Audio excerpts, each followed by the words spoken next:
Laughs, bits, tangents. Matt and Mike, virginal fans, began watching One Piece and everything the show had to offer, and their nonsense ideas drove them to create their podcast. Buggy the Clown is back. Fuck. This is a One Piece podcast. These words lured listeners to their grand show in what's now known as the funpiecepodcast.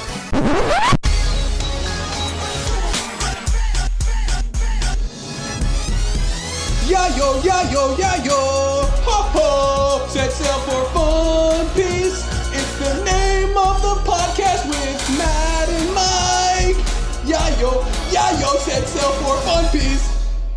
Hey everybody, welcome to the Fun Piece podcast. My name is Matt. My name is Mike. And this is a One Piece podcast. Mike and I are watching One Piece, the anime, for the very first time. So exciting. We just finished Amazon Lily. Yeah, and we have to apologize. Yeah, I'm really sorry, everyone. I called Boa Hancock a bitch last episode, and I feel really bad. Like a lot. I did. Okay, I think I actually used that phrase twice. I felt bad about it because I don't like using the bitch word as a moniker for people I don't like. However, she did kick a cat. She did kick a kitten. I reflected on it and was like, okay, in retrospect, she probably could have used hockey, whatever the fuck that actually is. I think just magic. Yep. And probably could have blown that kitten up into like kitten goop. Kitten goo. But didn't. Kitten goo. It's got to be organic. Imagine you just blew up a and then kitten yourself. You go, ooh, I gooed. She no, kicks I a puppy gooed and a everywhere. seal. She kicks a puppy and she kicks the artist known as Seal. And she also could have killed them. I still think she kind of sucks, but in the way that like she's fine sometimes, but then is just Sanji. So Sanji, yeah. Yeah, she's basically just very Sanji. much. She's pretty much just Sanji. She's just Sanji now, and that's okay. It's kind of adorable, and I also feel really bad because she's better than Claudor. better than Claudor. We will rein that back in. I'm sure you all were waiting for this. We learned about her backstory. I feel really bad. It is. I mean, okay. It is a tragic backstory. It is. If you were like, Mike, guess what Boa Hancock's backstory is? Mm-hmm. I would have guessed that. Not the specifics of the tattoo, but that whole thing. Obviously, given what we just saw. I still think that a cat killed her parents, but that's fine. That's the ideal backstory because it'd be funnier. That is the ideal backstory, and it would give character motivation for kicking a cat when we first are introduced to her. There is the image I have in Oda's office when he's making a One Piece character that he's just got a gumball machine that says tragic backstory and he turns it a couple times and whatever comes out, he's like, oh yeah, okay. Mm-hmm. Like they're freed slaves or their parents died or that guy ate his leg to keep that one alive. Someone used the goo hockey on my parents and now my parents are goo. I was telling, because we've used the phrase jork in the penor, which we just found out. We'll talk about it in a transponder now. Snail? Smail? Ooh, smail. That jerk in the penor is not an original thing. But I thought of the phrase, I gotta goo, instead of like, I have to come. Gross. That's the joke. Gross. I didn't realize that was the implication. That was the joke. Oh, okay. Because it's the equivalent of jerk in the penor. You say, I gotta goo. It's like the least sexy way to say it. I don't think anyone okay.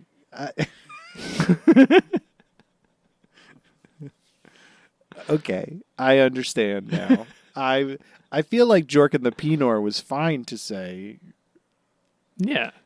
But it's also the implication is sexual. I feel like yes and no. I mean, Amazon Lily Warriors. I gotta goo. Amazon Lily Warriors were jorking Luffy's penor, but they weren't like doing it in a sexual way. They were trying to help save him using medical protocol of jorking the penor. I gotta goo. It does imply a finality There is to the process. yes, there is no other implication of I gotta goo. Like there's it's very specific and it's making me a little uncomfortable. I don't know how you didn't put those two together. I mean, I kind two of did, but together. I felt like it was more of like I don't know. Also, like maybe it's innocent. Maybe you're like, oh, I gotta go to the bathroom. I gotta goo. It could, anything that comes out of the body that's gooey. Yeah, maybe you went to Pizza Hut and you ate at the You could- buffet, and then you're like, oh, I gotta goo because You could. you're gonna rain down as you're sitting on the toilet. Just gonna rain it down. You could plug one nostril, then snot rocket, and just go like, I gooed. Yeah. There we go. Okay. There we go. See? The initial implication was sexual in nature, however. I understand that now. That's good. But it's a dynamic phrase. Maybe you just like really have like the need to make the little like elementary school science project oobleck, and you're like, I gotta goo. I gotta mix cornstarch with like water and make goo. Or sorry, glue. I gotta glue. Oh, that could be something. No, man, I think this is from Dragon Quest. I think the slimes will say goo. Oh my goodness. Like, I gotta goo out of here. Nothing is original, Mike. That except for Somebody check that. I might be making that up. except for Don Flamingo. That's ours. I think we have a lot of original things. Don Flamingo, Dunkachino. Dunkachino is not original at all. That is a trademark beverage from a popular coffee. No, it's not anymore. They discontinued true. it, so now it's ours. Is it? Could we? Interesting. Interesting. Could we get the trademark for Dunkachino? I think if we spelt it DUNCACCINO. How many C's are in Dunkachino? Because our Dunkachino could have... Because Don Achino... Looking it up. This is... We could have like the product of like Dunkachino, like chino pants that you dunk. So Don... Like they're made of like a Oh, flexible bread, interesting. and you dunk them in soup. We could try this. What if we did that? What, make bread pants? I mean, bread pants, yes. Add that to the Or list. try to get trademark Dunkachino, but with a C. Both. I think both would be great. Okay, all right, we can make it happen. Matt, Yeah. I watched the Knuckles the Echidna show to its completion. To its complete till it's good. Do you know how much Knuckles is in that show? I want to say probably not much. Basically not any. It's not about Knuckles. There's a dude who is a deputy sheriff who is like the incompetent Joe character named Wade, and it's about him going to a bowling tournament to meet his dad. Sounds. His dad is played by Carrie Elwes. Oh, nice. Yeah. yeah. I won't spoil anything else, but I also wouldn't recommend the Knuckles show.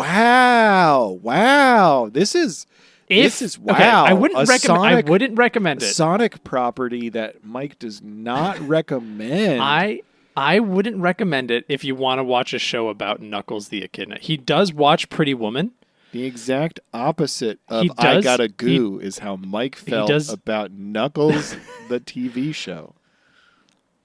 Because I went into it expecting a Knuckles TV show. What I got me was a saying, coming of age movie about... You got me saying I Gotta Goo now. And now it's going to be enshrined in the podcast. Yeah, we're going to get I got you. sign-offs on transponder snails just saying, well, I Gotta Goo, and then their name. Well, that's happening now. Yep. The fuck is it? It's a coming of age movie about a 35-year-old man, I think. Hell yeah. I can. And bowling. There's a lot of bowling. I mean, bowling's great. There's a lot of bowling. One of the guys from the Mighty Boosh, who isn't Noel Fielding, is in it. Oh. Matt, you're not going to believe this. I'm ready to believe. They use some of the lore from Sonic 2006. I'm beginning to believe. They talk about the Iblis trigger. Now that sounds like an innuendo. It's not. That It's just a sounds- big. That sounds like the Iblis It's trigger. yeah, the it's Iblis just a big. trigger. It's just a big lava snake that destroys the world. And then Silver and Blaze have to defeat it, but they have to go back in time a couple times. The plot's bad. It's fine. But in this, it's a musical, fever dream, and a man is dressed as Knuckles. No, I take it back. Watch the Knuckles show. Yeah, what are you talking about? It sounds great. I don't know. If you want to know about every type of Jewish food, watch the Knuckles show. There's an entire Jewish dinner scene that ends with a They got 360-degree fight scene. I'm pretty sure, yeah. Oh yeah. It's crazy. It's And I don't want to fuck Sonic the Hedgehog. You heard it here, folks. Mike definitely wants to have intimate relations with No. Sonic the Hedgehog. Specifically not that one. Oh, but Knuckles though? Episode 415. Honk, honk, honk, honk, honk, honk, honk, honk, honk, honk. It's been 118 episodes since we last saw the beautiful man, Buggy the Clown. Buggy the Buggy the Clown, will he ever return? I bet soon. I think so as well. I can feel it in my bones.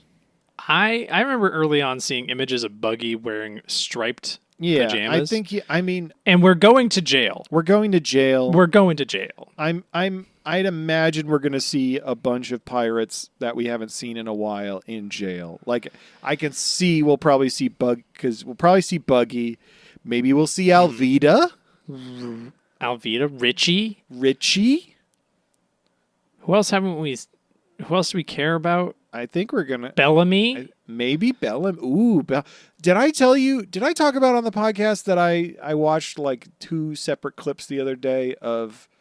I was like doom scrolling and the Bellamy clip from Jaya popped up where Luffy's like, I gotta go take care of some business because Mont Blanc Cricket and his boys got beat up by Bellamy and his crew.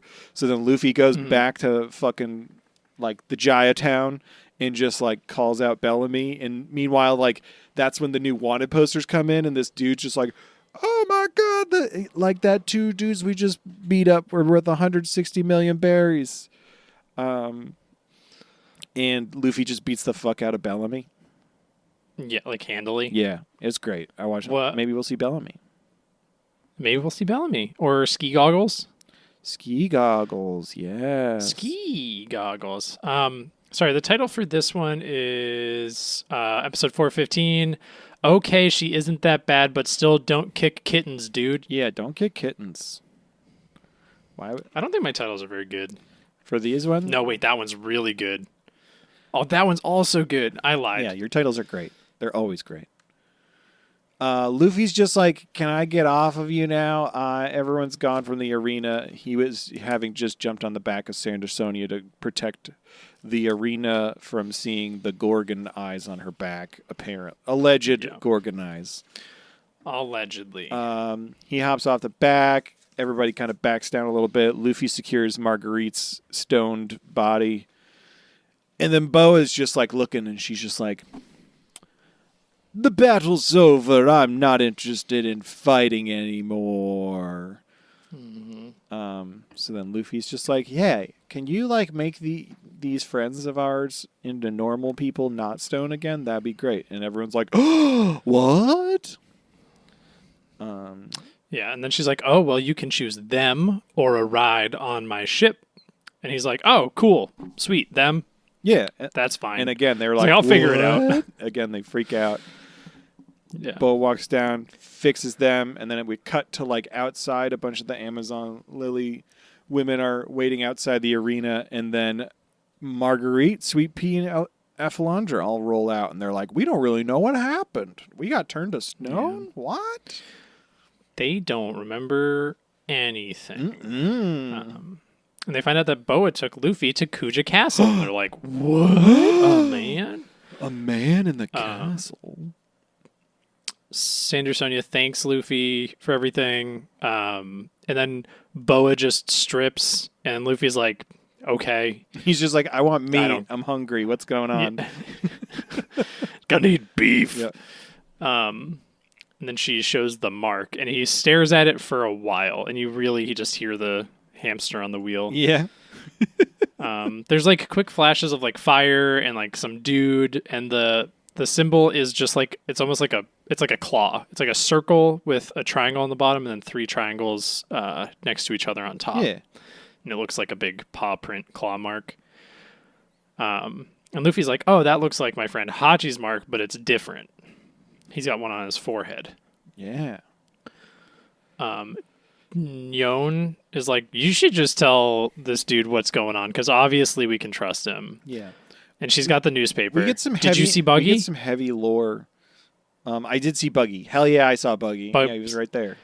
Not to detract from the moment, but Buggy is in the newspaper. Yeah. I mean, why wouldn't he be in the newspaper? It's Buggy the Clown.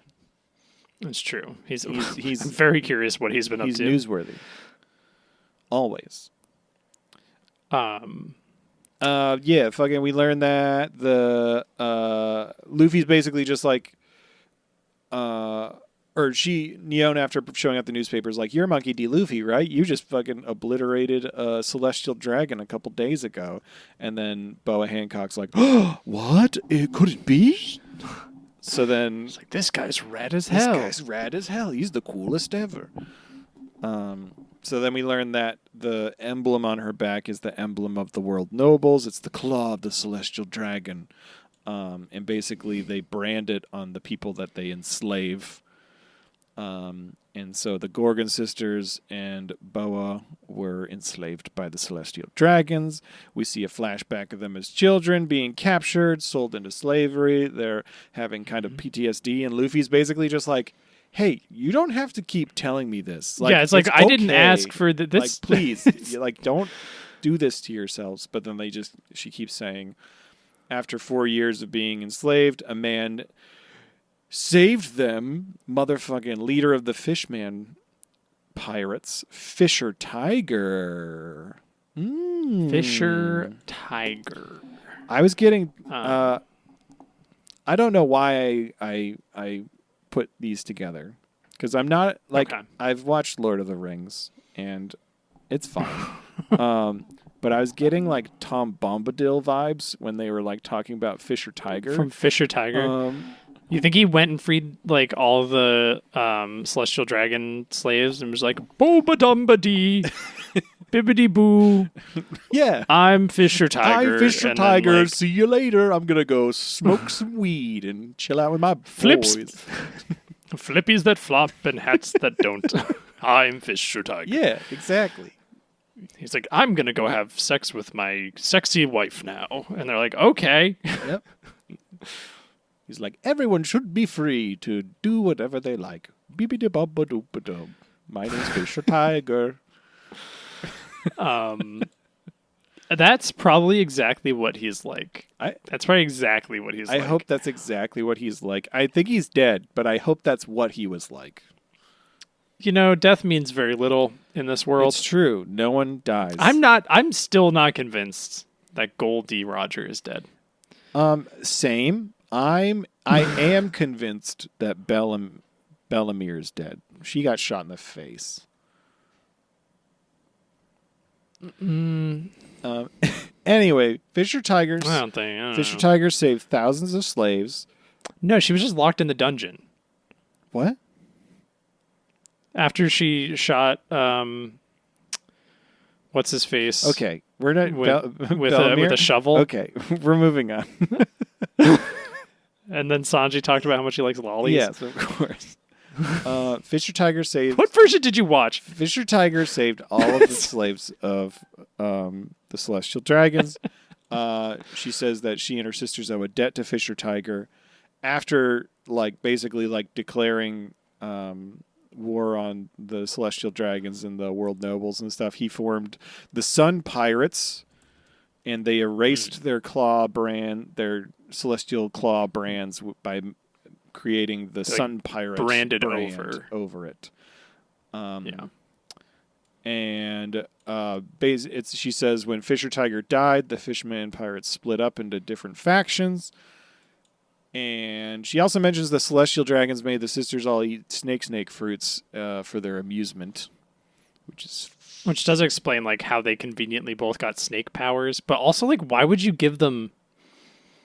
Yeah, why did you? I guess they had the collars. Yeah, but also, so did they? Yeah, I don't want to get into it. So they gave Boa Hancock the love fruit, or did she have that prior, or did she get that afterwards? I don't know. Anyway, yeah, she's like, I'm gonna do whatever I have to do so that no one can control us again. And Neon's basically like, fuck yeah, show your feelings. I haven't seen you show feelings in so long. Let those feelings flow, baby. Neon's basically like, also mad because they like snap at her and she's like, I'm the one who saved you and brought you 3 back to Amazon Lily. And they're grumpy at each other for a bit. And then Boa just looks at Luffy and is like, I'm sure you find me repulsive now. And he's just like, nope. I'm just hungry. And then she blushes and she's like, I like you now. And that's the end of the episode. I've decided I like you now. Yep. Did you mention that Tiger's crew all split into factions? I did. Which is like, okay. Which I would assume is like Jimby's crew, motherfucking Arlong's crew, and then maybe another one. Didn't Arlong work for Jimby? I don't remember, but they're all fishmen, and apparently all the fishermen pirates were with Fisher Tiger, so I guess we'll find out more about that later. Shit, what if Arlong's at the fucking jail? That'd be cool. He might be. Luffy fucking blow his fucking brains out. Just be like, fuck you, Arlong. Or just not remember him. Well, not remember him, but also be like, you hurt Nami. Yeah. Check this out. Second gear. And then blow his head off. Anyway, episode 416. Get down with the love sickness. Ooh-wah-ah-ah-ah. Ooh-wah. Ate the ooh-wah-ah-ah-ooh-wah-ah-ah fruit. Ooh, gonna go ooh. Anyway, but I shouldn't. You said things, and then I know. I just don't. I'm not fully prepared for the responsibility of how charismatic I am and how much of a leader I am, and that people will just. You just gotta. Should I start a cult? Yeah. All right. What will your cult be called, Mike? Big Ween. Can I throw out an option? Yeah. Can it be called the Mike cult? Hold on. The Mike cult, because it's like Michael, but also it's the Mike cult. Mike cult. I'm just seeing if that's already taken. Hold on. You should, yeah. If you should right now, get MikeCult.com. I don't know how you'd spell it. There's a bunch of ways you could spell it for sure. Hey everyone, if there was a Mike Cult level of a Patreon, what would be on it? Send us a transponder snail, or let us know in the Discord link in the description. We have to figure out how to get the Mike Hunt involved somehow. Ooh, maybe like the Mike Cult members get to protect you from the people who are on the Mike Hunt. So like, or maybe like at one point, if you make it to a specific location, you activate the Mike Cult. So then a bunch of the hunters then become Mike Cult members. And then they basically like put on fun robes. Like maybe you have to do some sort of summoning circle, and then everyone gets to like the Mike pentagram, Mike pentagram. And then my Kentagram, yep. And then there's like 5 of them, and they arrive in robes, and then they can be your like permanent bodyguards for the rest of the Mike Hunt. Okay. All right. Whoever's writing down all the rules that we were write that down. It wasn't me. Write that down. It wasn't We me. know one of you motherfuckers is writing down all the rules to the Mike hunt, and I can't wait to get the transponder snail with all the rules. I was just looking up the cover stories for the chapters that cover where we are in the anime right now to figure out if there's information that's in there that we don't know. Yeah. Interesting. Maybe. I'm treading lightly. Are you showing me your bird card? That's the symbol of the cult. Is my bird. My bird your is bird. the symbol of the my cult. It looks way better without the bottom. Why did I put the bottom? Where are they now? Miss Golden Week's Operation Meet Baroque Works. Gedatsu's accidental. Oh, Gedatsu's alive. To be over. Anyway, Boa is gonna give Luffy a ride. She invites him to their banquet because he's hungry. And she's hungry. She's thirsty. She's hungry.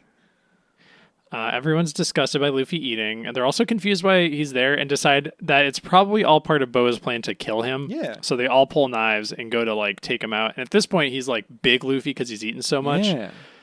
And then he yells, and they all stop because he's like really mad, and he's like, "Nobody's singing!" And then he starts to sing Binks's Brew, and they're like, "This guy's all right.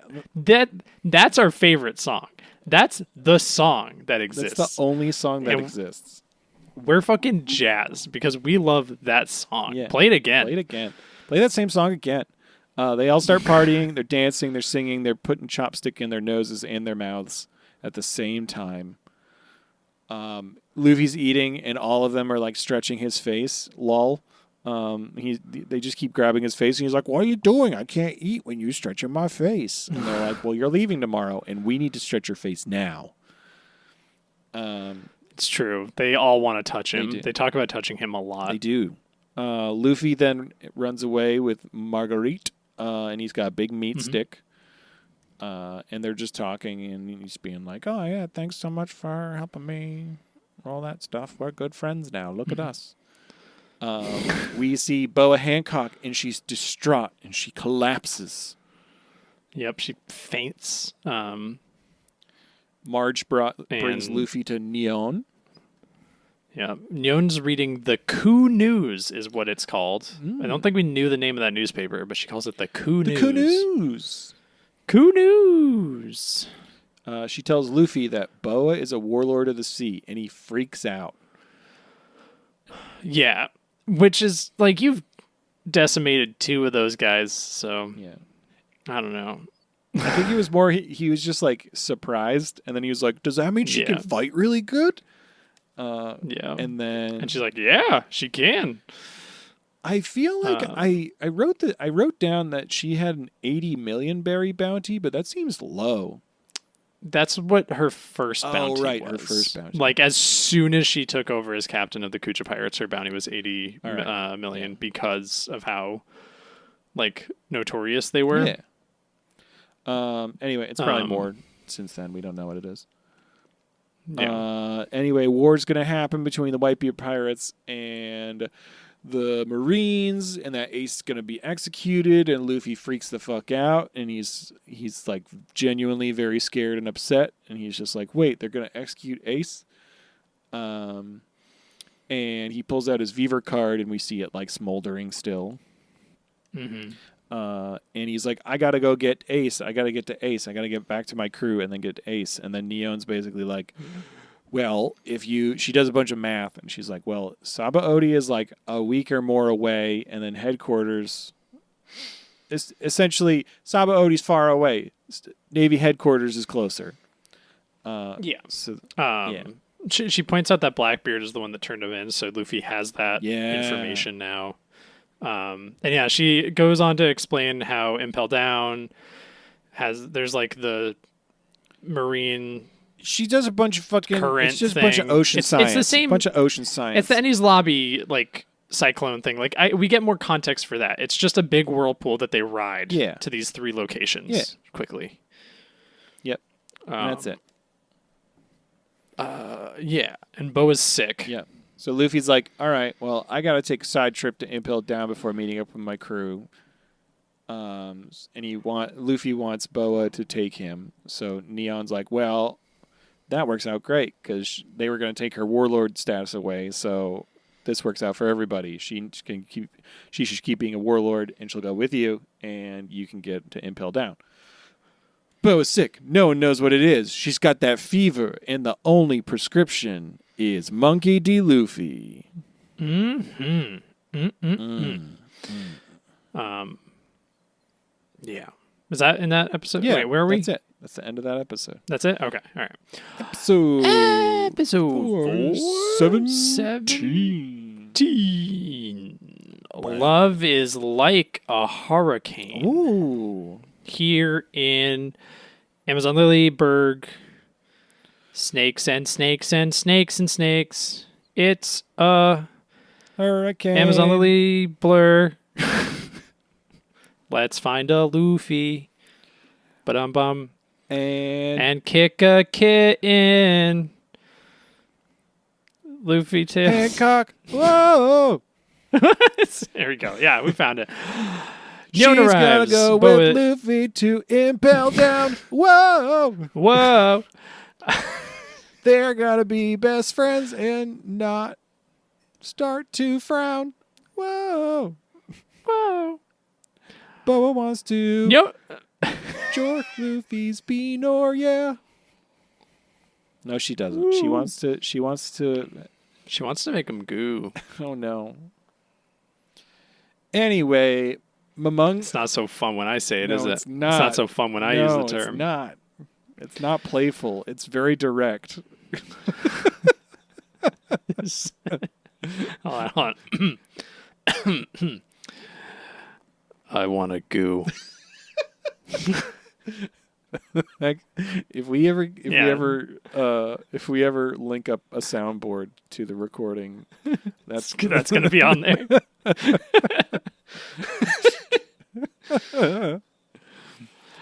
Anyway, man, I love the beginning of this. It was just fucking Admiral or Vice Admiral Momonga on his ship talking to himself. that dude's having a time. That dude is having a time. He was like, talking at Boa Hancock, but she obviously couldn't hear. So he's just standing there around all of his Turn to Stone crew being like, you have to come back. You have to come back, Boa. I didn't even mention that part. She's in rough shape. Boa Hancock. Neon's like, she's there, and she just keeps saying shit about Luffy leaving, and every time Boa's like, oh. Yeah, she's like, she's grabbing her chest. Interesting. And then she's like, Luffy has a favor to ask you, and she's just immediately up. She's like, okay, all right, let's go. Yeah, that was. Let's fucking do this just thing. Fucking immediately on her feet. That was awesome. She goes out. Luffy's like, hey, Ace is my brother, and we need to go to Impel Down together. And she's like, Fire Fist Ace is your brother? But then she agrees because she's like, I'll do anything for you, Luffy. Her sisters are like in the window, but they're really mad at Boa because she's going to go do what the Marines want and stuff. And she's just like, whatever, I'm going to do whatever you want, babe. She's gone, I think, for the sake of plot convenience, pure simp. I don't know if it's plot. I don't know if it's like specifically for like convenience, but it is convenient for sure, but it's I'm interested to see where this goes, because like, I don't know. Obviously, she's got her own shit going on. I mean, like, does she get over the fact that she's like hopelessly in love with Luffy, or is this going to be like a thing from now on? Like anytime he runs into Boa, she's like, "Oh my god, it's Luffy!" Shit. Yeah, I think she's just going to be like simping hard. Like she's like having delusional like hallucinations of him being a man from a different anime. I'm just like if we get through the time skip and he goes on, the Straw Hats continue on other adventures. Is she like prevalent? My understanding is that Boa pops up. Yeah, and then every time is she like, "Oh, hello, Luffy," and does he like? Probably. Does he ever Do you think No. Do you think Luffy no, ever? There's no way Luffy ever. He has not gotten her name right yet. He calls her He's Hammock. calling her Hammock. It's awesome. There's no. I don't think he perceives this. I think Luffy feels the way I feel about Boa, which is like happy she's helping, but imperceivable otherwise. Yeah. Like she's fine. She's better than Clawhador, but she's not a very interesting character. There's not.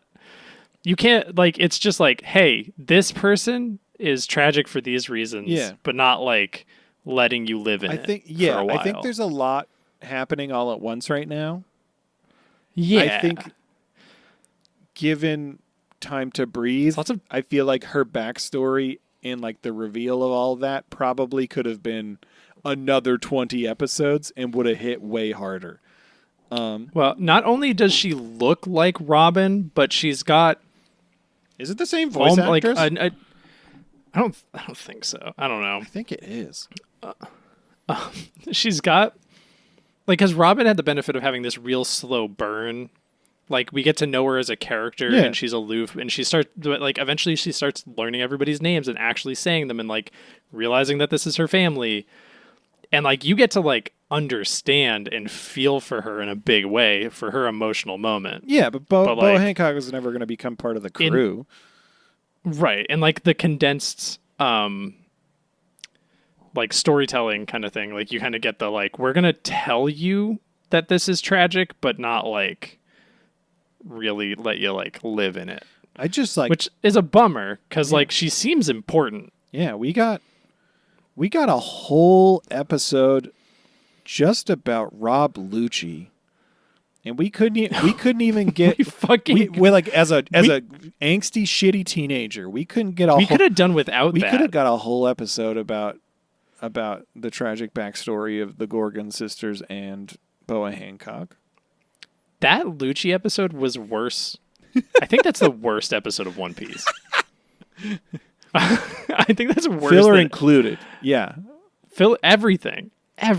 Because it's Spa it's Island was like, better than that episode of Rob Lucci's backstory. Easily. Fucking that episode was just like, hey, Rob Lucci is a piece of shit, and everyone's like, we know. Warship Island, the Millennial Dragons, and a piss was better than that one episode of Rob Lucci. Easily. Yep. Every episode of Skypiea better than that episode of. Can I talk about Skypiea for a second? Sorry, we're going on a tangent. Yeah, it's a One Piece tangent though, because this is a One Piece podcast. I feel like the more we've talked about this a little. The more time, the further you get from Skypiea, the better it tastes. And also like going back to like that like I said, I saw like the clips of the Bellamy fight that like led into fucking man. Skypiea had some real good shit going on. Yeah, I don't know if we appreciated it, but maybe if we went back and watched it now, we'd be like, oh, nah, no. I think Eneru still sucks. There might be some nostalgia. I think the world building's cool as fuck though.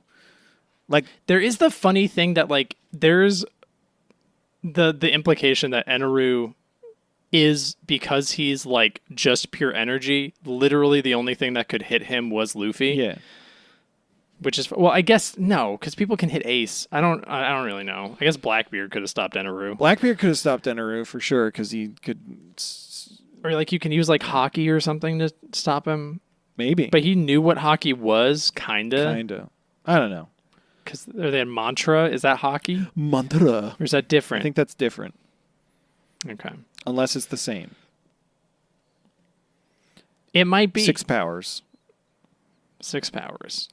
Oh, what a thing! What a thing that existed. Those 6 powers. Those 6 powers, really important.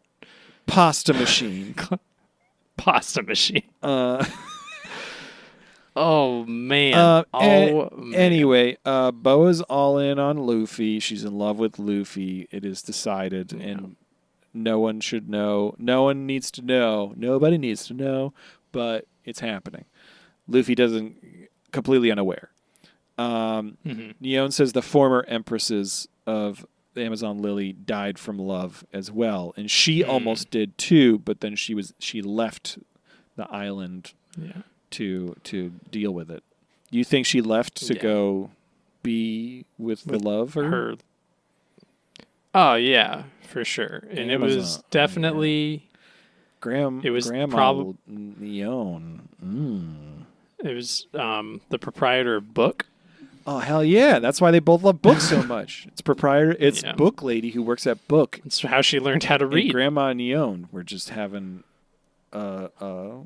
lovers tryst there on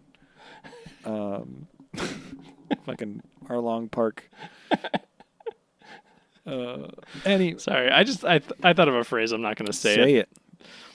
I'm not going to Say say it. it, Mike. Say it. No, I thought of another way to say like sexual relations, but worse. Didn't you establish that at the beginning of this episode of the podcast that you had established a new way of saying it? I found another one just now. Is it, I got the gumption? No. No, it's not that. It's not that. All right. I got the gumption? I got the gumption. That's good. That's good. I'm gonna keep it to myself. I'll tell you after. All right, that sounds good. Anyway, I don't want to give that knowledge to the universe. we cut over to Momonga and his transponder snail's going off, and we hear Boa Hancock being like, "Y'all, I'm coming. I changed my mind." And he's like, "Good, great, yes." We cut back. Boa and Luffy, they go to leave. Luffy keeps calling her a hammock.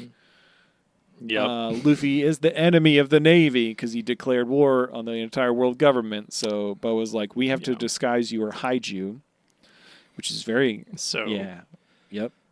What did you think their plan was here? Because I know what my thought was. I mean, pretty much... well, it was either going to be what they did or put the snake eats him. Yeah, that's what I thought was going to happen, was they were going to put Luffy in the snake. Yeah, and then you just like stretch out inside the snake. Yeah. Yeah. Yeah. But they went with the he's grabbing, he's like a little backpack. Yeah, it's like a little fanny pack because Bo is not like a normal human height. No, she's like that tall, gangly she's Robin like height. Taller than Frankie, it looks like. Yeah. Like she's big. Big lady. Yeah, so he's just hidden under her coat. He sneezes. Momonga, Mr. Swordstash, is like kind of onto her, and then she's like, "You can search me if you want, big boy." And he's like, "No." He's like, "No, thank you. I can't handle that." Yep. And then she tells Luffy to adjust a little bit, and then because it's not working super great, so he does, but then he touches a tender spot on Boa Hancock. What did he touch here? I don't know. I think he might have adjusted his hands farther up on her chest, I was thinking, to pull himself up a little more. And then she immediately, huge eyes, oh God, and gets a little embarrassed. And then Momonga's just like, why are you so embarrassed, lady? And then she's just like, it's fine. You want me to unstone your crew? And then she does. We cut to Marine headquarters. We see motherfucking Sengoku, and he names off all... Rengoku. Yes, Sengoku. He names off all the names of the warlords. We also see... Is it 6 of the 7? Well, he names 6 of the warlords, and then he's like, the 7th one is being difficult, so he's in lockup, and it's motherfucking Jimby. Apparently... Jinbei's in jail. I was like... Yeah. Crocodile? And then I forgot Crocodile got fired. Yeah. Apparently Jimby is like, I'm not taking part in this war. I will relinquish my title as a warlord, which is why he's staying in jail. And they're like, no, we need you. And he's like, nah. We didn't see him. We saw a silhouette sort of him. I mean, it seems like half the warlords have some chill. I'm guessing they're pirates. Jinbei has chill, right? I would imagine Jimby has chill. Hawkeye Mihawk. Chill. He fucks Shanks. Chill. Kuma, maybe kind of chill. Kuma's definitely chill. He saved all of the Straw Hats. He's chill. And then the rest of them. Just a bunch of nasty freaks. Blackbeard. Dom Flamingo. Boa has no chill except for Luffy. She has only chill for Luffy. Boa has shown so far very so there's little chill. There's 3 chill, 1 indifferent except for Luffy, and then 3 not chill. This is what we've decided. The divide. The divide is Boa Hancock. Apparently, Kizaru captured 500 pirates at Saba Odi, and they're sending them all to the labor camp. Yeah, because they can't hold them. They can't hold them at Impel down. Yeah. Which I'm assuming the labor. So that's what Kid. What's his face?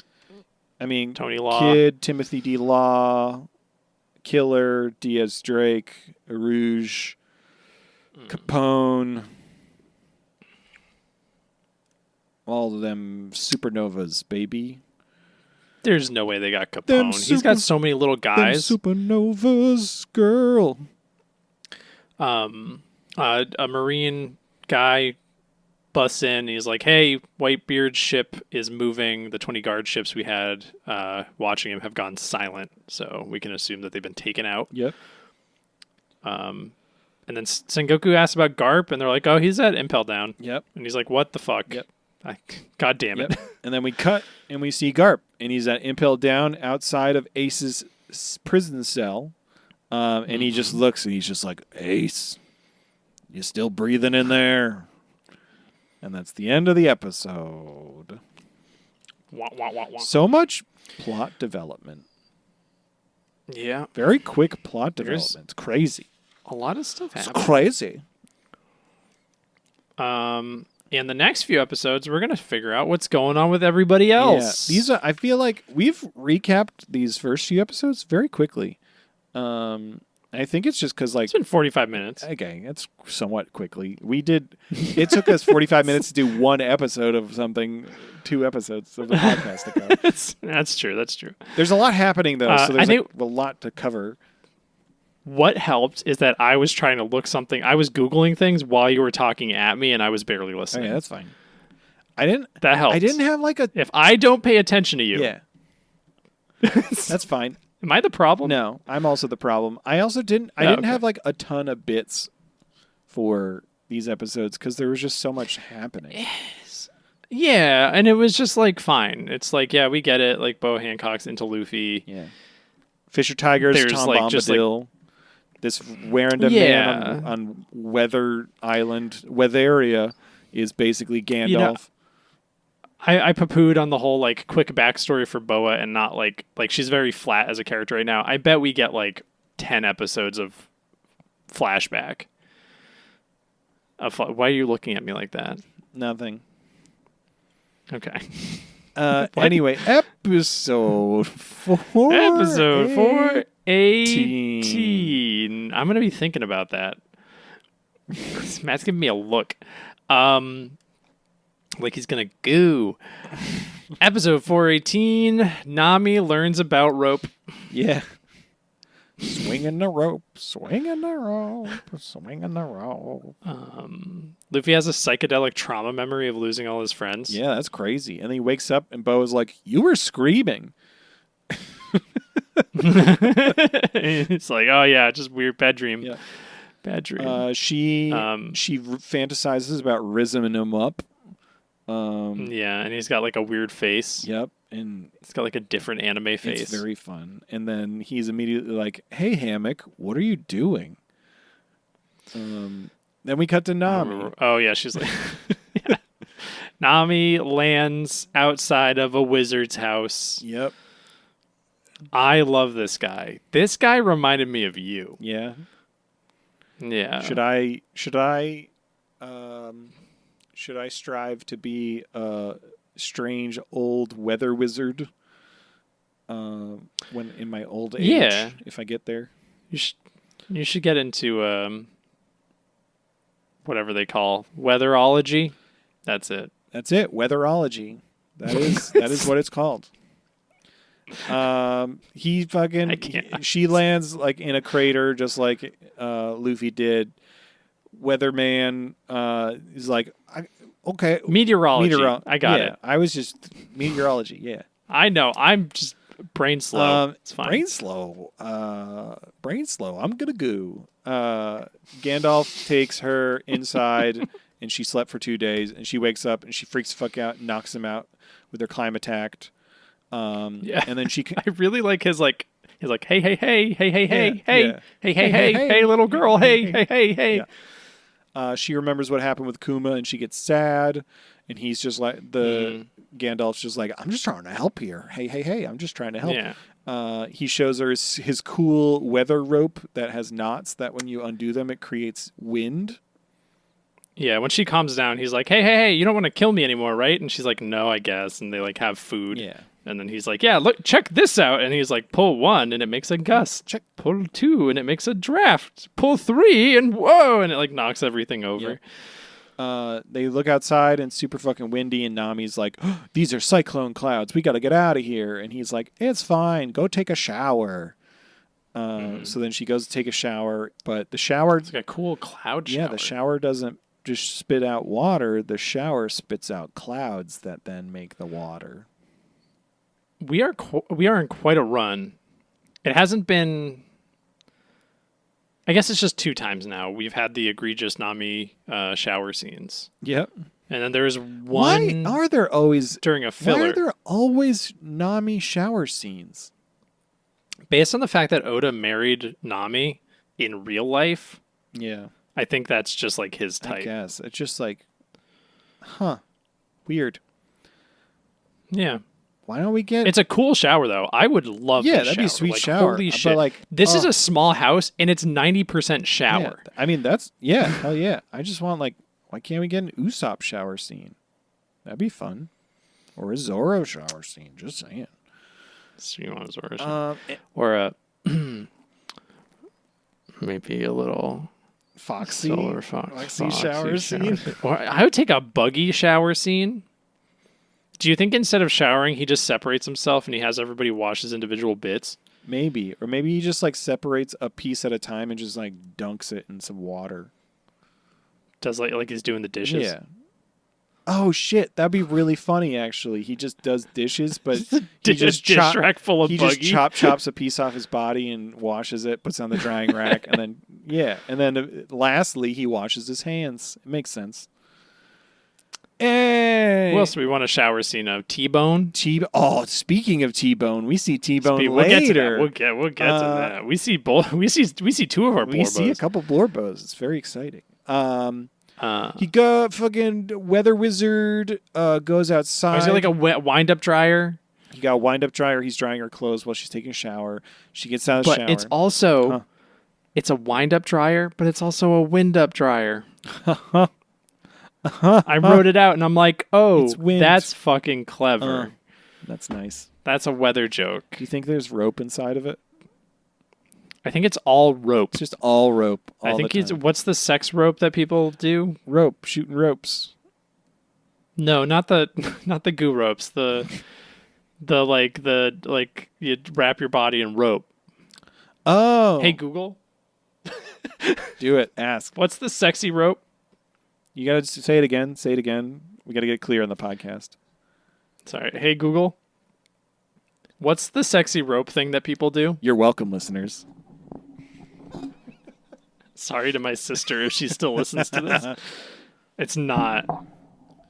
Shibari? Yeah, the binding thing. That's what. Okay, I thought you were talking about a specific sexy rope thing.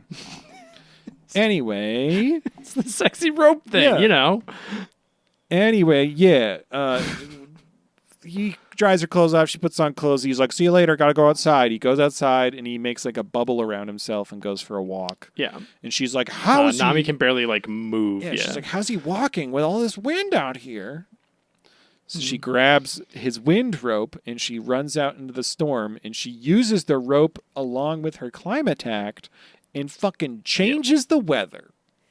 She just breaks up the storm immediately and he comes back and he's like, "You're pretty good." Yeah.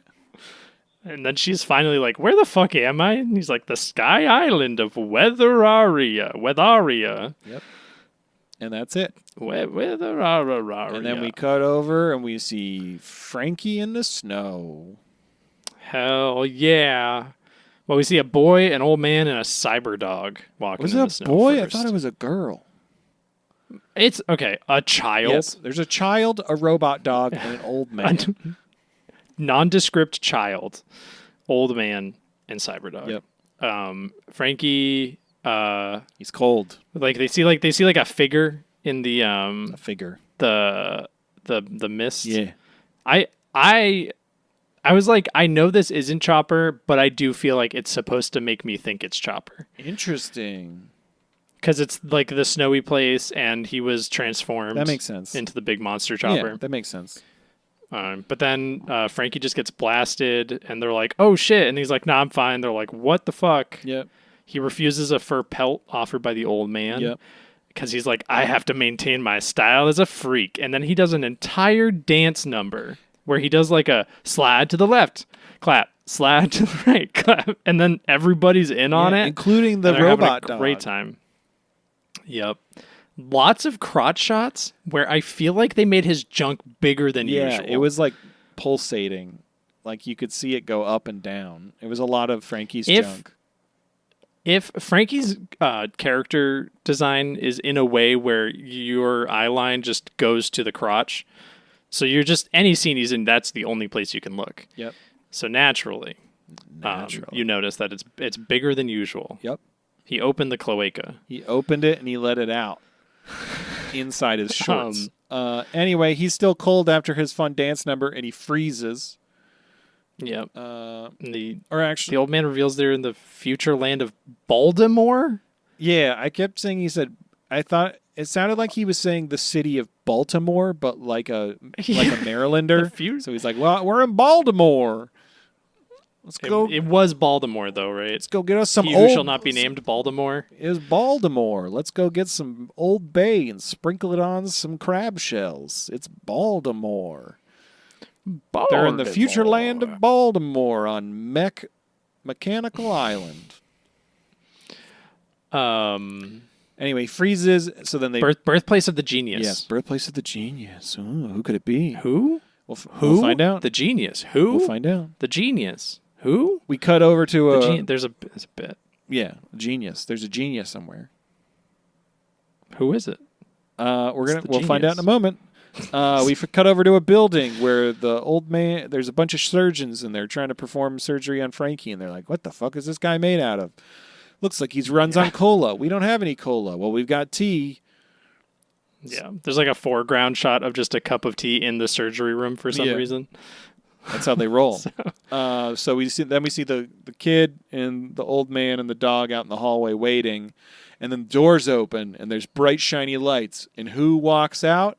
It's Frankie, but it's not Frankie we know. It's all fancy posh Frankie who runs off of tea. This is the Frankie we saw back on Annie's lobby when Chopper kept throwing him stuff from the fridge, right? I think we saw this Frankie before, where he had different personas based on what beverage. I didn't like it. He was running on. I didn't like it at all. I like that he's just got a suit jacket and no pants still. Yeah, but his hair's combed. Yeah, I don't like that. The kid's all mad that he's no longer super. It's like we gotta get you cola. And then we see outside of the building, there's a bunch of snow over some letters, and then the snow falls off of the letters. And what is the word that's revealed? Vegapunk. We said it at the same time. That was great. I think it's worth noting, I think all of these take place a few days before whatever Luffy's going through, because I think like they're going to catch back up. I also forgot to say any of the MVPs. Okay, well, do you want to say them so far? Yeah, episode 415 was that signature One Piece trauma. Nice. Episode 416 was just Nyeon, because she's fucking great. Yeah. Episode 417, the puppy and seal that Boa Hancock kicks. And this one is Wizard and Cyberdog. I love them both. I will watch a whole show about that wizard, and I'm glad that he stopped stealing Cookie Crisp cereal. You never seen him in the same place. Could be the same guy. I've never seen it. I just thought it was interesting, the Cookie Crisp connection, because it was a wizard, and then it was like a burglar, and then it was a dog, and now it's a wolf. Interesting. What's up with that? I don't know. Maybe they're into pack mentality, you know? Oh shit! I also saw that Unfrosted movie by Jerry Seinfeld. Matt, what a speaking of shit. goo, I don't know what happens in that movie. So Don't. what happened? I don't know. There's like a Nazi and Chef Boyardee make a living ravioli at one point. That sounds bad. That happens. Interesting. They also talk about James Marsden's penis. It sounds bad. I'm not going to see that. More than you think. I'm not going to see that. That doesn't even... does it have a plot? Okay. It just sounds bad. The plot is that they're making Pop-Tarts. They're inventing Pop-Tarts. It's like the fictionalized invention of the Pop-Tart. There's like a lot of build-up, and they're like, we can't figure out how to make a Pop-Tart. And then in one scene, they've just made them. Interesting. And then like a guy who's in stuff who's like really happy. I think he was the little guy from Wreck-It Ralph. Explodes. Spoilers. Don't watch it. It's fine. I watched 45 minutes Jerry of this movie. Seinfeld the whole time like, what are we gonna do? We gotta make these Pop-Tarts. What are we gonna do? They're not frosted. What do we frost them with? I think no, they don't. They joke about how it can't be frosted. That's too much. Oh, my name's because Jerry it's just Seinfeld. the original We one. gotta put it in the toaster? No, who puts them in the toaster? There's at least 2 shots of Jerry Seinfeld eating trash, and then it zooms in on his face as he has a revelation. Oh, trash isn't food. Good to know. And Peter Dinklage is in it as a weird milk crime boss. I don't eat milk with my Pop-Tarts. This is don't. I watched 45 minutes of Unfrosted, and I thought it was 2 hours. I watched it with my girlfriend. It was just. We were exhausted. Why do they call them Pop-Tarts if they're not made out of soda? Yeah, there's some of that. Anyway, episode. Amy Schumer's in it. She's the queen of Post or whatever. Nice. Tony the Tiger takes a shit in a lobby. Okay, we will continue now. Episode 419. I might be talking about One Piece now. Yeah. Episode 419. Mm-hmm. What's Sanji up to? ? Oh no. Oh no. Yeah, I don't like this at all. Yeah. It's something. It was fine until the reveal of where they were, and then I was like, I don't like this. Nope. I would appreciate emails from people in the trans community, drag community, whatever this is trying to riff on, just to like write in, like, because I want to know how you feel about it. It feels, it feels problematic, and it feels like we'll get to it. We have Chopper's thing first. Bo's on the Navy ship telling the Marines she needs lots of food. She's still fantasizing about feeding Luffy. She's simping so hard, and Luffy's just like, "Who are you talking to?" She love beams some peeping Marines. Yes. Meanwhile, in the South Blue, Chopper finds himself now regular sized again. Because Nami is in the sky, Frankie is on the Grand Line, I think. Yep. And then fucking Chopper's all the way in the South Blue. Yep. And he's not the only one who's outside the Grand Line. Like, that's far. That's very far. I mean, Luffy's in the comm belt. They're all over the goddamn place. All over the place. Fucking not a ton happens here. It's basically Chopper has a bad day. Chopper has a bad day. He's hallucinating a little bit because he's tired. So then he wakes up. Some big birds are messing with him and rolling him around, and then they throw him off. Big fucking Jim Henson looking birds. Yeah, they throw him out of their nest, and and you can see the island is basically like a giant tree with like nests going up. Birds rolling Chopper back and forth. They toss him down below. Chopper lands on the ground. He's freaking out, but then he remembers he's got a Weaver card, and he starts making plans. He's like, all right, I got to get my strength back up, and then I'll just find my friends, and it's going to be fine. Yeah. Starts eating random stuff. He's like, this one's too bitter. This one's too sour. This one's just right. Then he gets fucking bonked by a caveman dude. Yep. And then he's just over a big old pot.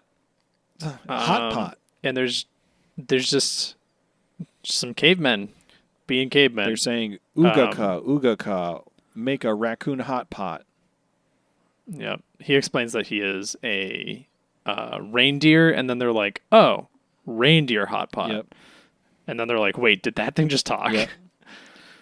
The birds come. Yep, the birds come and are chasing some guys. Chopper escapes. They reveal it's the Birdie Kingdom. Mm-hmm. I think, right? I think so, yes. And then he's just there. He's just there. And then we could... Chopper's Chop. not doing great. Not doing great. We cut over, and we see Sanji, and he's, like, running...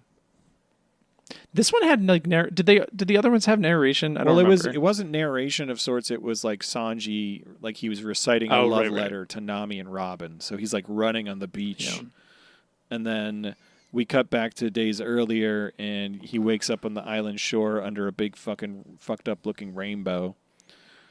And then he can't tell if he was like hallucinating or if it actually happened. I believe where he's taken care of by a beautiful woman named Elizabeth. You saw this coming, right? Like the second it showed a woman with her face in shadow, you're like, "There's something's going on that Sanji's gonna be like freaked out by." Oh yeah. He finds her like handkerchief on him, and he's like, "Oh, it was real." So then he's like walking along, trying to find the woman Elizabeth. He sees animals, and they all have like swooping blonde golden locks like him. He's fantasizing about who Elizabeth is, and then he finds a door of a home and he knocks on it, and it's Elizabeth's house. And basically he talks with Elizabeth through the door, and he's like freaking out because he's like, "I'm making a love connection." And then Elizabeth opens the door and knocks him the fuck down.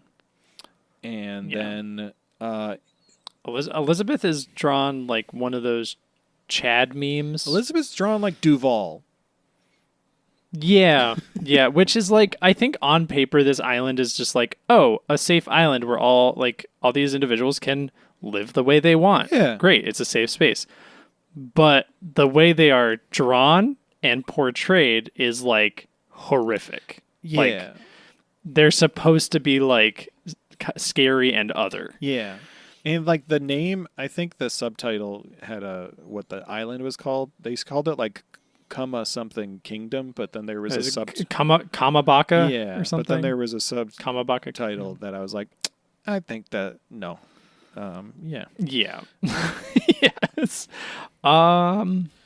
It was something. It would be interesting to time. Yes, definitely different time. It would be interesting to hear how the listeners feel about this.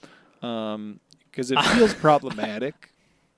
I Googled, I was like, how do people feel about this portrayal? Just to get an idea. And I saw somebody on Reddit was like, well, as far as anime goes, this is one of the one of the least hateful portrayals of trans people. And it's like, that's not good. Yeah. That's dire. Yeah. It was interesting. So, yeah. Yeah, write in if you have thoughts, because we'd like to know. Because in theory, I mean, like you were saying, in theory, like it is like portrayed as like an island where they can go to be themselves and be free to do that. It's just from Sanji's perspective, it's like the worst thing in the world. Yeah, the way Sanji reacts, which is like, I think one thing I feel like that's not like itself hateful, like how Sanji reacts, because we kind of expect that. Sanji's sure. Yeah, he's not a hateful person, but he's old-fashioned. Yeah. He's like your uncle that you don't want to talk to for too long because then you start to learn things. Yeah. But it's also like the way the characters are illustrated on this island is like intentionally othering. You know, you add more detail to the face to make them less relatable, like to make them like scary, like they're like the physical characteristics are extremely exaggerated to the point of just being caricatures. Yeah.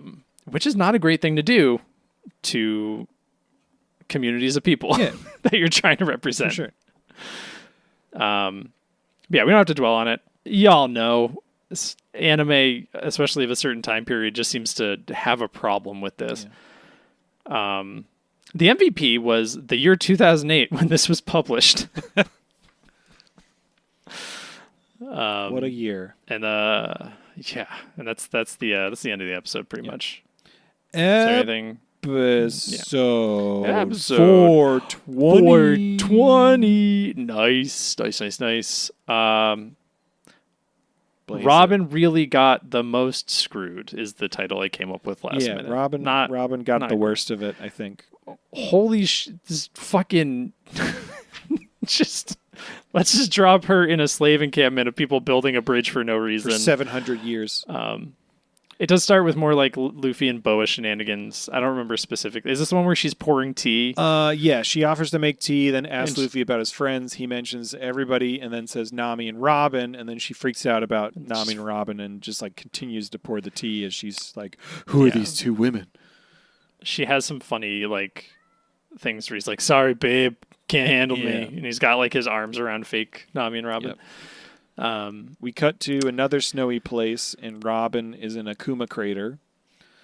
Yep. And a young woman finds her. I don't know. Did we get her name? Her name is Soren. Soren. Okay. I didn't write it down, but I remembered. Wow. Good for you. Look at me.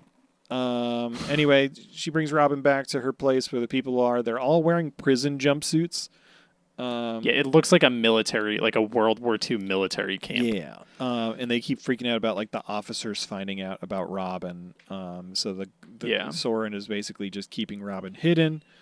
There's a bell that rings, and they're like, "Well, we got to go to work." And Robin's like, "You go to work this late?" And she's like, "Well, we work all day, and then we work all night.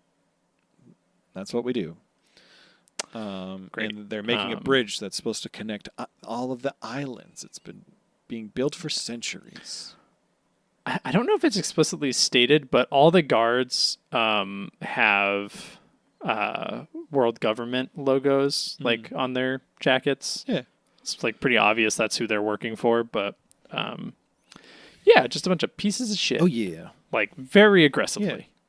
Robin tells the girl about some of her adventures on the open seas because she asks like where she's from, and she's like, well, I live on the seas. Then some of the officers come bursting into the home where the other prisoners and the girl live. They're looking for Robin. Officers are questioning. They find some of the... She was ratted out. Yeah. One of the women living there ratted her out. Yeah. And they find a bunch of the girl's drawings, and they're like making fun of her and breaking it up. They threaten to torture all of them. But then we see that Robin is outside. She got out. She escaped through the window outside, and she's fucking just clutching all of the... Snapping necks. Snapping all the officers' necks. To the point where there's just one left, and then he like goes to leave, but then he doesn't, and then she just puts her hands up. And then she gets surrounded, and she's captured. Crazy. Robin is then like she's with like the head Marine or world government dude. She learns that the bridge has been built for 700 years, and she's now an inmate and has to work on the bridge here at Tequila Wolf. Tequila Wolf. Tequila Wolfing Bird. We cut over. We see Usopp. He's on the Boyne Archipelago. Yeah. And he's in the jungle by himself, and he's like, here I am, Captain Usopp, with all my crew. Yeah. If they were here. What? Yeah, just talking to himself, losing his mind a little bit, feeling lonely. He gets chased by a giant bug, and then almost gets fucking shot in the face by like a wooden stake. This shot was so fucking good, where he like leaps and then he sees the wooden stake and then he leans back and it brushes up against his nose, and we get it from like 10 different angles. It was awesome. And it's like slow motion, and then we get the full motion one where his like nose expands like 10 times from like the being burnt. Yeah, it's freaking awesome. He gets saved by a bumbling dude named Heracleson. Heracleson. He's like, are you going to eat that? When the bug is like dead on the ground. And then they're hanging, and then Heracleson's like, nice to meet you, Usopp. And he keeps being like, did I tell you? You can call me Heracleson. That's kind of all that happens. Yeah, there's a bunch of man-eating... Usopp's... It's revealed that all the plants are man-eating plants. There's a bunch of man-eating... Yeah. And he's like, yes, all the plants are man-eating plants here in the swindling forest, Glinston. Did I tell you could call me Heracleson? And then that's the end of the episode. It doesn't. He doesn't even finish at the end of the episode. He's like, "Did I tell you you could call me Harry?" And then it cuts out. just Yeah. yeah. MVP is neck snapping fascists. Hell yeah, Robin, get it. Sorry, you're in another terrible situation. Dude, I'd watch a whole arc of Robin, snapping necks. like, just like liberating this encampment of people. Yeah. Oh yeah. That'd be Oh great. yeah. Episode 421. Luffy still eating. Luffy's still eating. Title is Zorona is the new hot thing. Oh, gross. I hate that.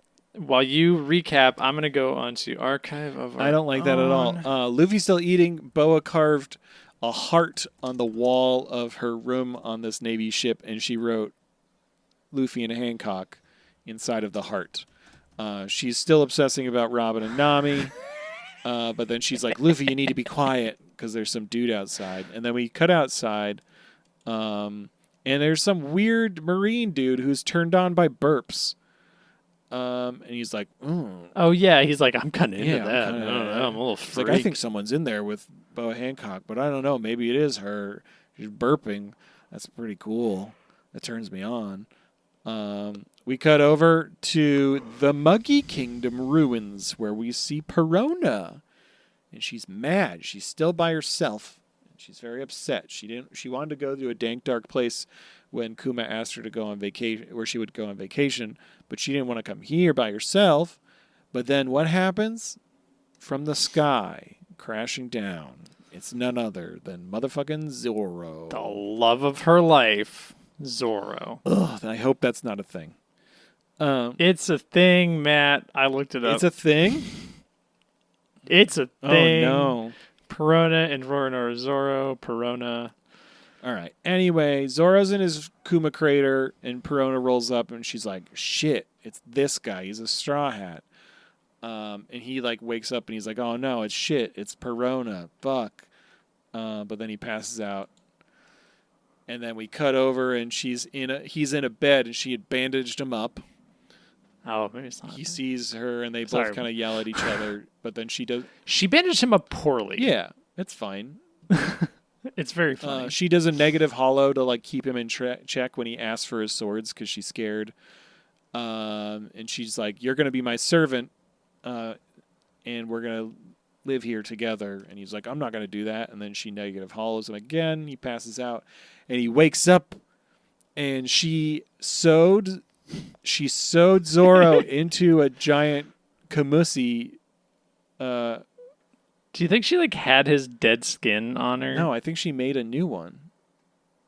I like to think that she was carrying that bear pelt around. I think she probably has multiple kamusis. Why does it have eyeballs? That's true. She skinned kamusi and brought her with her. Put it in her pocket. Yeah. He tries to like run away, and she negative hollows him a bunch to keep him in check until he's finally like, okay, fine, okay, whatever, stop it.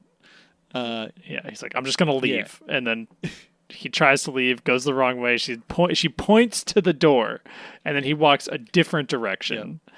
Amazing. Meanwhile, Brooke there's like a fucking group of Satan worshippers with a pentagram, and they have like a summoning circle happening, and they like finish their summoning ceremony, and then Brooke crash lands through the fucking ceiling and lands in the middle of their pentagram, and they're all like, oh, we did it, we summoned Satan. And then Brooke just kind of like stands up, and he's like, what the fuck is happening? But then he sees a woman Satanist. To be fair, all these Satanists have bear ears on for some reason as well. It was very strange. Anyway, he sees a woman Satanist, and he like looks, and he says his classic line, "Can I see your panties?" And then we cut to like the outside of like the Satan worshipping temple, and we hear one of the dude who is like doing the summoning ceremony, and he's like, "Okay," and then it's.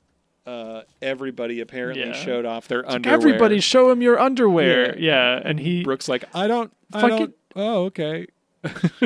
Yeah. I like that Brooke is like, oh, I don't have to see the men's underwear. And before he can finish that, he just goes, Oh, yeah. And that's the end. That's all we get for Brooke. And then we cut back. We're on the Navy ship, and that one incel Marine who's named Lieutenant Stalker. His name is Lieutenant Stalker. He's a little creep. He's like, He's a I gotta nasty find little out creep. what's happening. The Marines say that if Boaz says like, if she comes out of her room with all that food they've been bringing her, and she says like, I couldn't eat another bite, then they'll all shave a mohawk in their hair. And then she comes out and she goes, I couldn't eat another bite, and then all their heads immediately like transform into mohawks, which was very funny. Kudos to Boa's voice actress for just. It's funny because of how well it works because Luffy has a woman voicing him, like that she can just emulate that like couldn't eat another bite, like It's very good. anime protagonist voice. Very good. We see a montage of famous Marines gathering for Ace's execution. We see motherfucking T-Bone. T-Bone. We see Smoker and Tashigi. We see what's her name? I want to say Black Lung Lady, the scary blonde lady who. Oh, she's like the handcuff lady. Yeah, she has a Django and Iron Fist full body with her. It was like Black Cauldron something. If you remember, listeners, let us know in the Discord, link in the description. And we see others. All the warlords are also together, except for obviously Boa and Jimby. We see Ace in his cell, and he's talking with Garp. And Ace basically is just like, just freaking kill me. Just kill me. Just end it. Kill me. And Garp's like, wouldn't matter. He's like, it wouldn't matter if I did. He's like, Whitebeard's coming no matter what. He's like, the Navy's made the King of the Sea mad as hell, and he's on the way. And then we cut to Ace, and Ace just goes, Father. And then it shows a picture. It shows Whitebeard for a second, and then he says, Father. And that's the end of the episode. So does that mean that Whitebeard is Ace's dad? Maybe. Or he's like a father to him. Whitebeard? I would have guessed that the through line between Ace and Luffy was Crocodile? Dragon. I think Luffy's mom is Crocodile. I also think Luffy's mom is Crocodile. I think Ace's mom is Kamusi. It makes sense. Whitebeard and Crocodile got together and had Ace, and then Dragon and Crocodile got together and had Luffy. It makes sense. And then Zeph and Crocodile got together and had... Who and Crocodile? Zeph. Oh, Zeph. I thought you said Death. And I was like, oh my God. Death and Crocodile also got together, and they had a child who's a Brooke. big demon. Oh, shit. Do you know, so the voice actress, the English voice actress for Boa Hancock is Lydia Mackey. Boa Hancock. She also voiced Loki from the Skypian lady. Oh. Shinorian. And Trisha Elric for Full Metal Alchemist. She had a bad time in that show. She had a bad time immediately. Very quickly. And she played Cynthia in Dragon Ball Z. Ooh. Who I believe is the driving instructor. Oh. Interesting. Yeah. She's one of the teachers at the hovercar training facility in which Goku and Piccolo attend. Oh, okay. Very important I know character. you're talking about. She's got like the big like bouffant I know what hair, you're talking about. you know? Yeah. Nice. Well, hey, that's the end of the episodes. That's the end of Amazon Lily. Yo, we did it. Another one down. One step closer to Wano. We are. Kyle from Wano. My understanding of Wano is that we're just gonna be in Wano forever. What are we watching next week? Next week we begin Impel Down, and we're going to be watching episodes 422 to 425. Woo! So I bet nothing of import happens there. impeltant. Got him. So yeah, that's what we're going to be moving on. If you're excited, tell your friends. Anyway, we had a couple of transponders. Tell your friends about how excited you are. Don't tell them why. Yeah. Just really just be like, I'm so fucking jazzed. Yeah. These two white boys are going to tell me their opinions Yeah. on One Piece. These two white boys are probably going to experience some devastating emotional roller coaster feelings. And I bet can't nobody wait. dies. I can't wait to hear them cry. Anyway, we have some transponder snails. One of them, ba-da-ba-da-ba-da. What? Can I show you an image first? Sure. Is this a game or is this just an image that you want to share? No. It's a cover story. It's what I was looking at earlier. This is a cover. How do you feel about the amount of nipple in that? There's no nipple. They just have a bunch of shells on their chest. I don't know what you're talking about. There's no nipples here. It's a cover story that shows a bunch of people from Alabasta, a center of which is Igaram. I mean, is this them relaxing after the Alabasta fight? There's like a where are they now kind of thing. Because like it very clearly looks like Sanji in the background to the right of. Okay, so that looks like Sanji. So this is not spoilers for where we are. I looked at like the chapters in conjunction with the episodes. Yep. We get a whole thing about Gadatsu. Yeah. I'm gonna run you through this. Gadatsu is the one that Chopper fought. He gets pushed down through the clouds. The first cover story is Gadatsu. It's just a little speck in the sky and two birds looking shocked. Then we see just an area with a bunch of holes and Gadatsu's legs sticking out of the ground like he's landed. He's next to an old man who's got like a sauna t-shirt and he's got like Gadatsu has a big lump on his head. There's some wavy trees in the background. It looks like this old man probably rescued him. How many chapters is this? Don't worry. You know, it's kind of a lot. I'll go quick. Can you just give me? It looks like they're building like a sauna. Did you look at all of these already? No. Okay. I was gonna say if you already looked at all of them, just give me the Reader's Digest version. They're looking at. If you stop fucking interrupting me, I'll be able to get through this a lot faster. So man. sorry. This is a very important bit. You said we went through this episode too fast with the. Great. We still have 3 transponder snails to go through. It's fine. There's some birds that have Gadatsu's hair. Gadatsu's talking to the dude. Gadatsu's sitting in a barrel for some reason. This old man, by the way, just looks like an old man. He's just like a round old man. They're digging. Gadatsu's really angry about it. He is sticking a sandwich in his ear for some reason. And the next one, there's still birds that have his hair and also look angry. Is he mad about the digging because they're wasting endless verse? He might be confused about the whole verse situation. More digging. He's using a shovel this time and not a pickaxe. They have like a rope and pulley system. There's still 3 wavy trees. I don't know. Maybe this is Long Ring Long Land. We have completely nude Gadatsu. His hair, being the spiky thing, has a towel on it. They're blowing. The old man totally clothed. Blowing? They're blowing on a fire to make it bigger, and they're heating a barrel with steam coming out. Is this just Gadatsu opening a sauna? Gadatsu's still digging, but he's hit something. Oh, shit. It's oil, maybe? I don't know. Oh, no, it's a big mole. There's a big mole with a pickaxe. Gadatsu punches it in the face. He's defeated the mole. Then, for some reason, they're inside the mole's helmet, and there's a little compartment and a little glass case, and they're looking out, him and the old man. Then, what is this? Then the mole... These are cover stories. Then the mole's digging down into the ground for them. Is this leading It somewhere? finds the hot water spring. There's a monkey for some reason. It's got wood. He punches the monkey. They're digging again. We see that guy. They end up in Alabasta.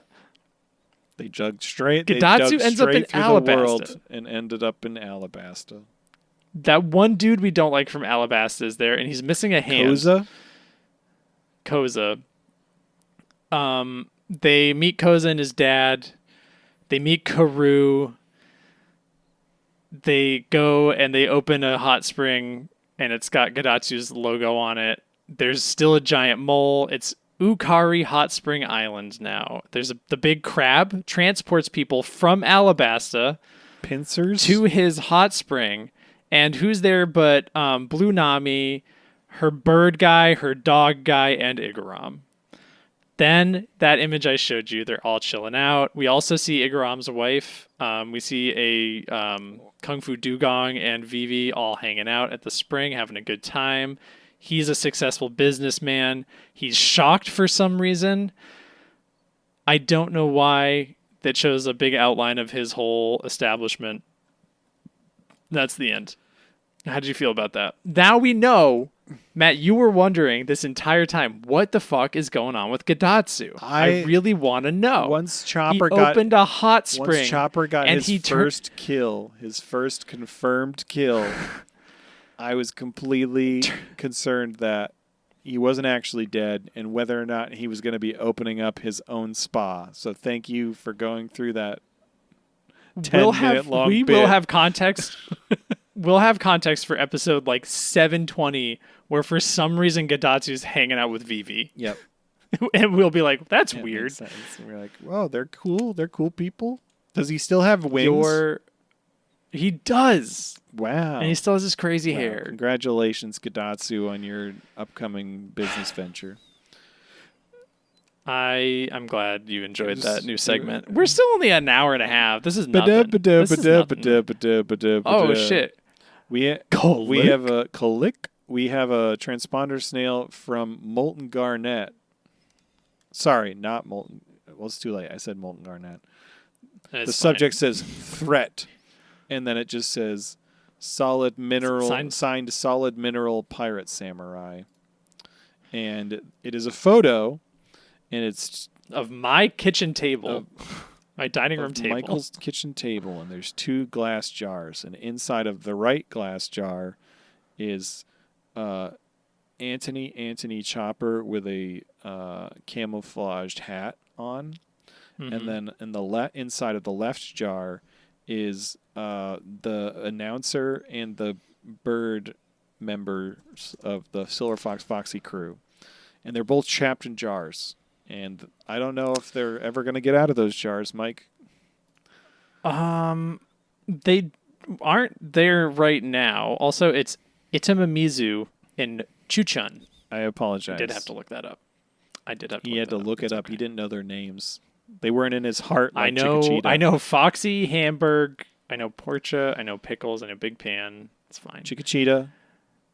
Chiquitita. Chiquitita. Click.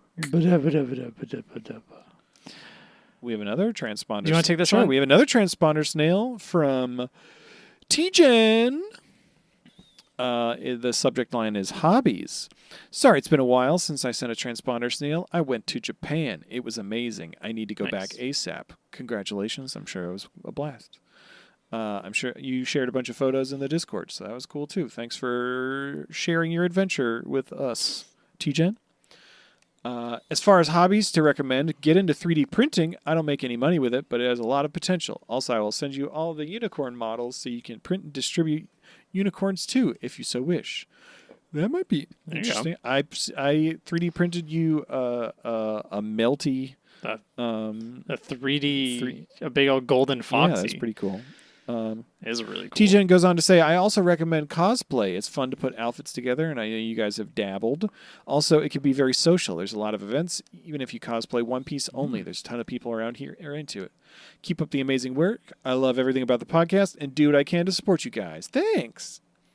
Did you guys get unicorns? I sent along with the historian, and yes, we did. I did. Oh, I got them. The fuck, man? Yeah. Is one of them for me? I believe so. Cool. Signing off, Big Piss, Dunkachino, Raw Dog the Flan, Raw Dog the Flan, Gussy. Papa Gussy. T-Gen. Thank you, T-Gen. Papa Gussy. And we have one final transponder snail. Ba-doo-ba-doo, ba-doo-ba-doo-ba-doo-ba-doo, a lick.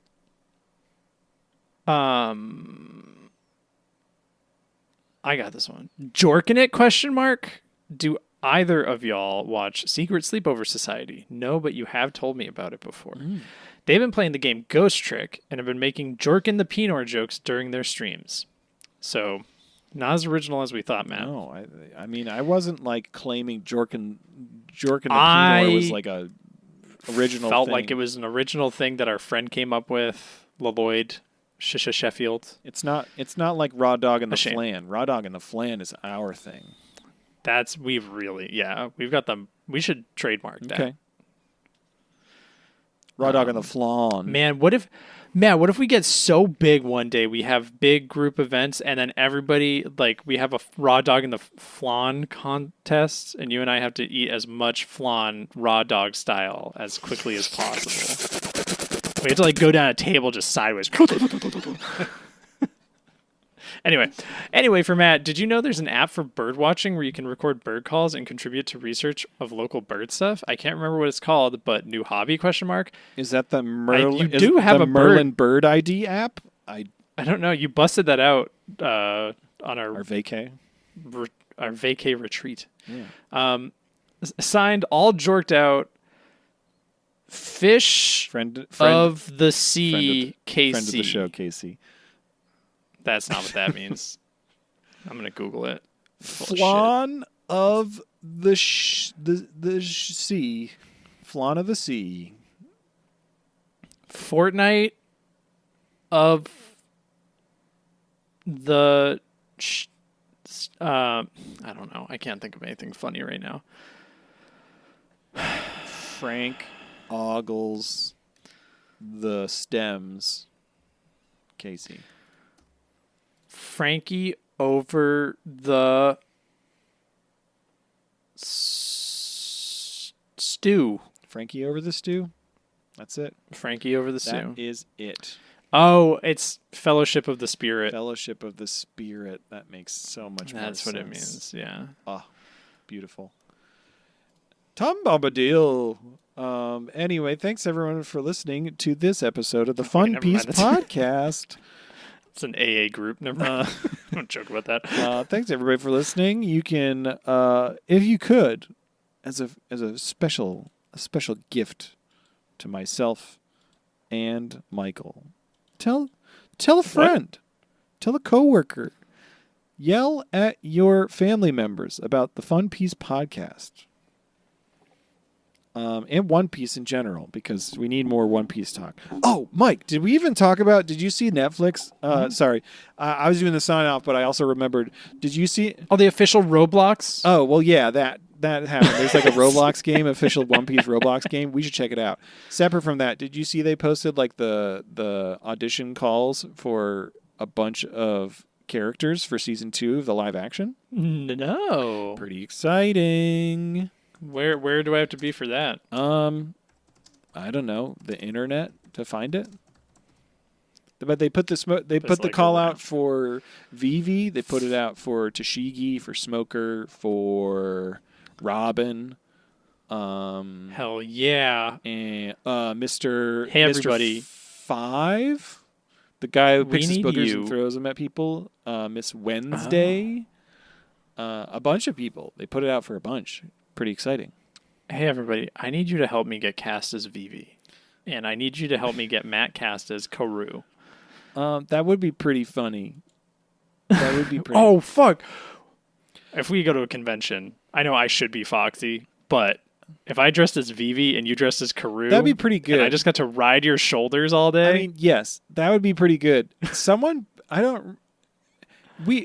The logical thing is for the two of us to dress up as Hoikel and Michael, because you would just be Michael and I would be Hoikel, because they literally look like us. I look like Hoikel. My head is huge.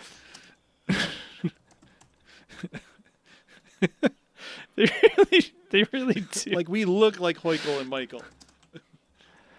It's weird that they put that Oda put us in. It's weird that he knew that we would be doing a podcast. I don't even know if they're in the.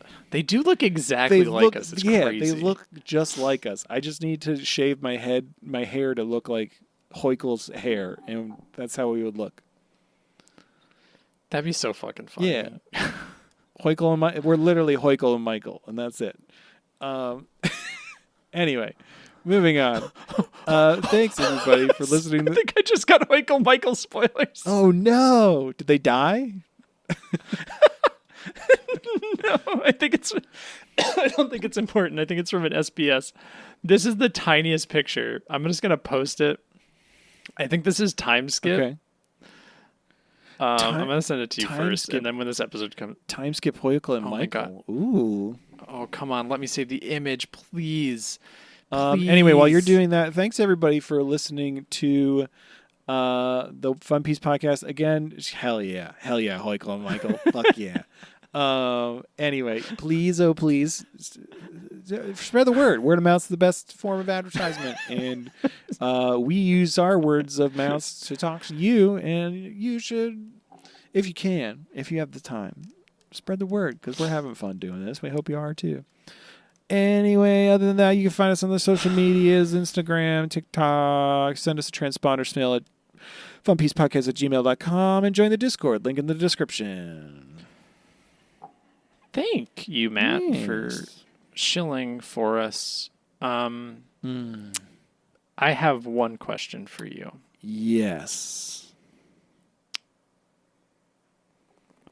What's the One Piece? It's you know when you like open up a banana and there's like the little like string of like banana fibers that get stuck to the banana itself, and then you gotta peel that off. So Yeah. it's that. That's the One Piece.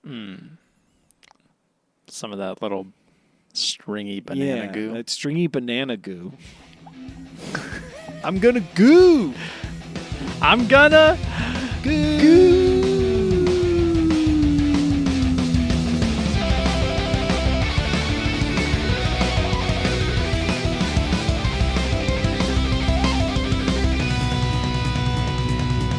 Goo, goo, Power Rangers. goo, goo, Power Rangers.